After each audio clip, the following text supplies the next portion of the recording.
If the AI build-out crashes, it won't be one fire sale, it'll be 3, and they don't sell at the same price.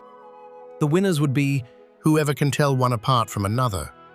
And here's the catch: the crash isn't here. In CBRE's primary North American markets, data center vacancy ended 2025 at 1.4%, a record low. JLL says about 92% of what's being built is leased before it even opens. So this isn't an argument about whether AI is real or whether the demand is there. It's a question about who's holding what when the music slows down. The easy way to tell this story is 2 sides. On one side, the spenders pouring capital into data centers. On the other, patient money buying physical assets to hold for decades. But that split is too clean to be useful. Look at what the biggest infrastructure funds are actually doing. If anyone should be sitting in cash waiting for a fire sale, it's them. Instead, they're building right now, buying power, locking up land, developing data centers, even starting compute businesses of their own, often partnered with the chip makers themselves. They're not betting on one thing, they're trying to own several layers at once. That's the tell. A data center isn't one thing you own, it's 4. The site and the right to draw power to it. The building and its cooling. The chips inside, which do the actual computing. And the contract, a customer's promise to pay. Then one more question sits under all 4. Who put up the money for each? Because that's who absorbs the loss if it goes wrong. In a downturn, those 4 layers don't fall together. Some get cheaper. 1 or 2 can actually get more valuable. So the real question was never who spent the most money. It's which layer you end up holding when the dust settles, and who's left on the hook for it.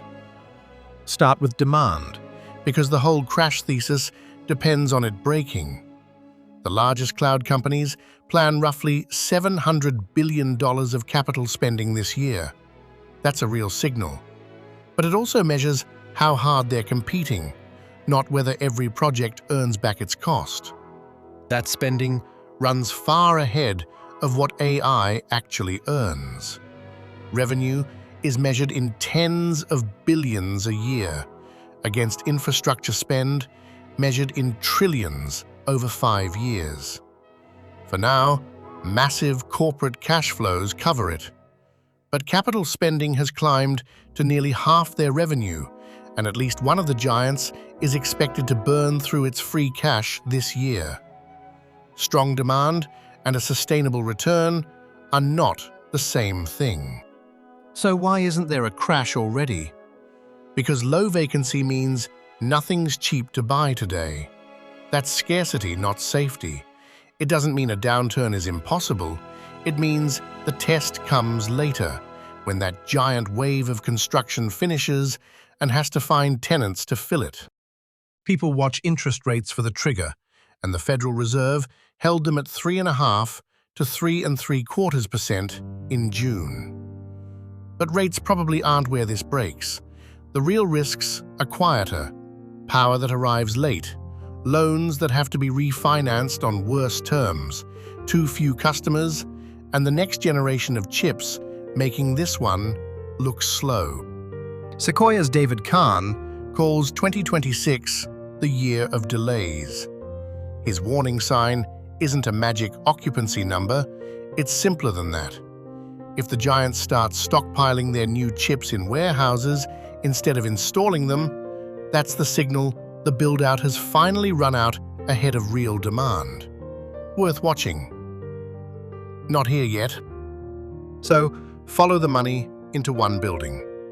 Picture a $2 billion data center, round numbers, just to see the shape of it. Say a third is the owner's own cash, and the rest is borrowed from banks.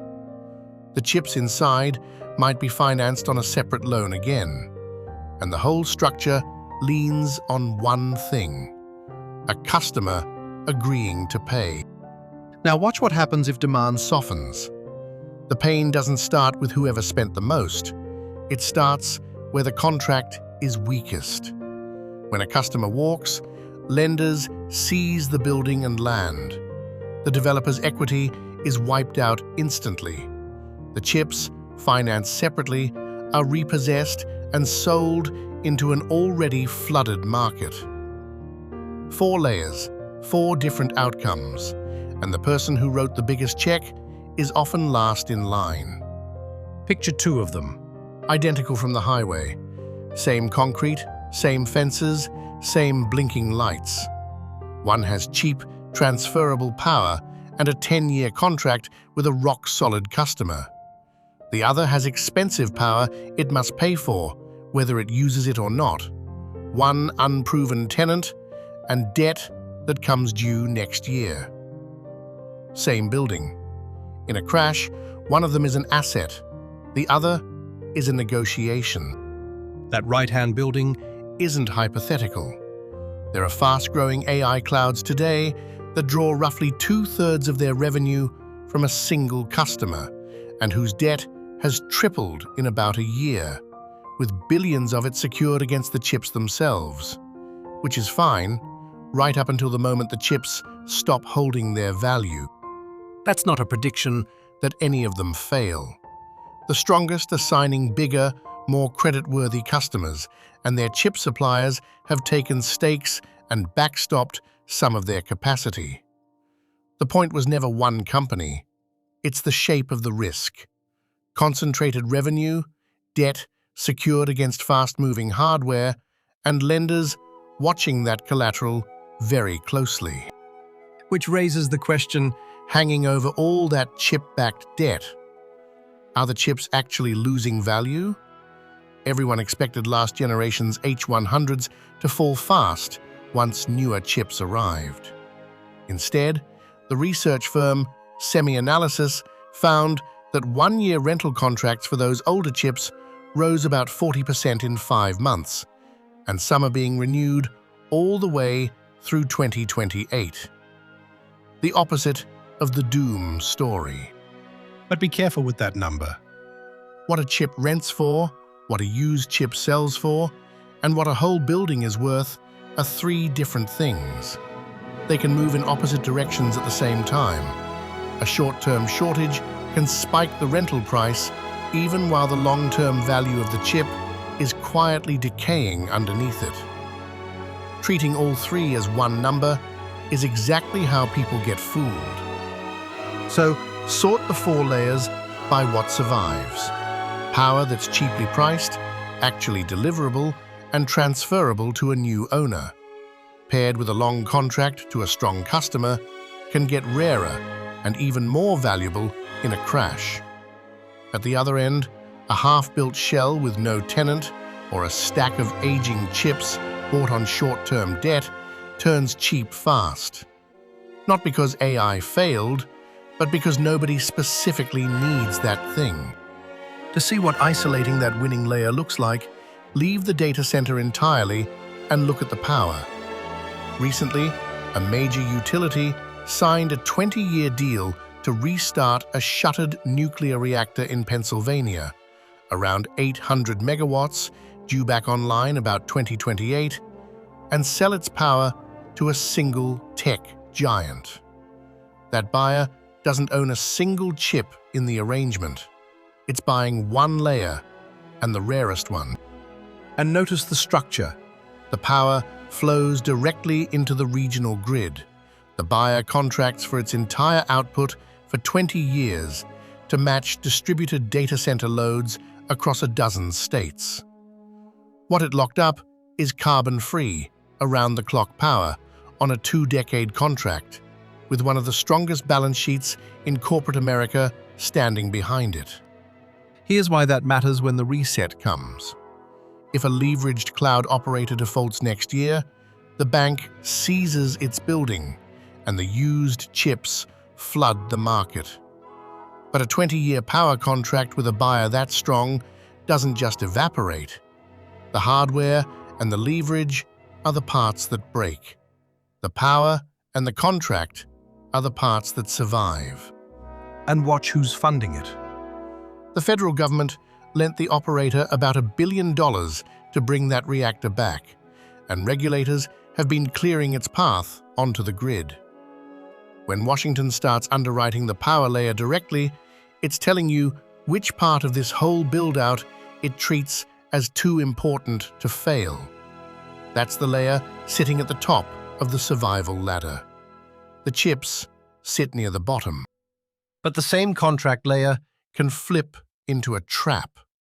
To stop ordinary households paying for the grid upgrades data centers need, more than 20 states now force big users into long, strict deals.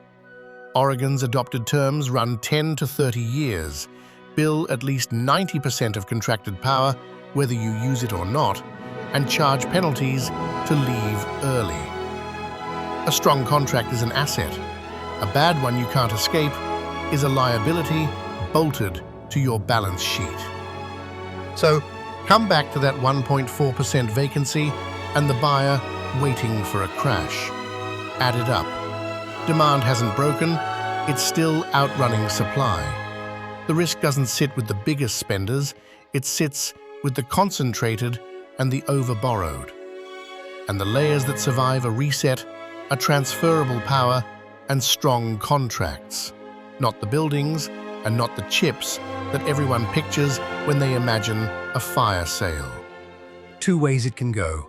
In a soft landing, weak operators are absorbed and prime sites trade at firm prices. In a hard landing, highly leveraged projects default in waves. Transferable power with a strong customer gains premium value, while generic buyers discover they overpaid for empty concrete shells.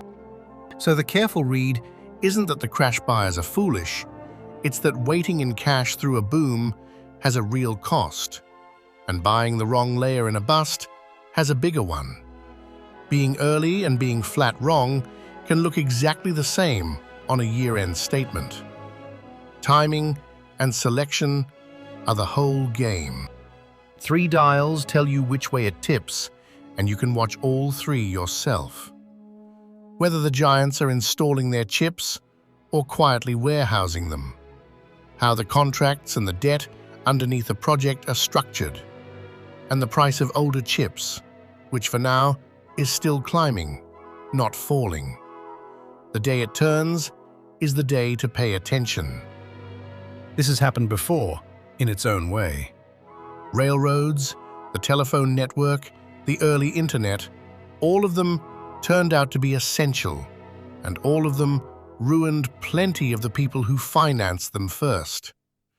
Being necessary and being profitable were never the same thing. The infrastructure can win for a century while its first owners lose everything. An AI downturn won't make every data center cheap. It'll do something more useful.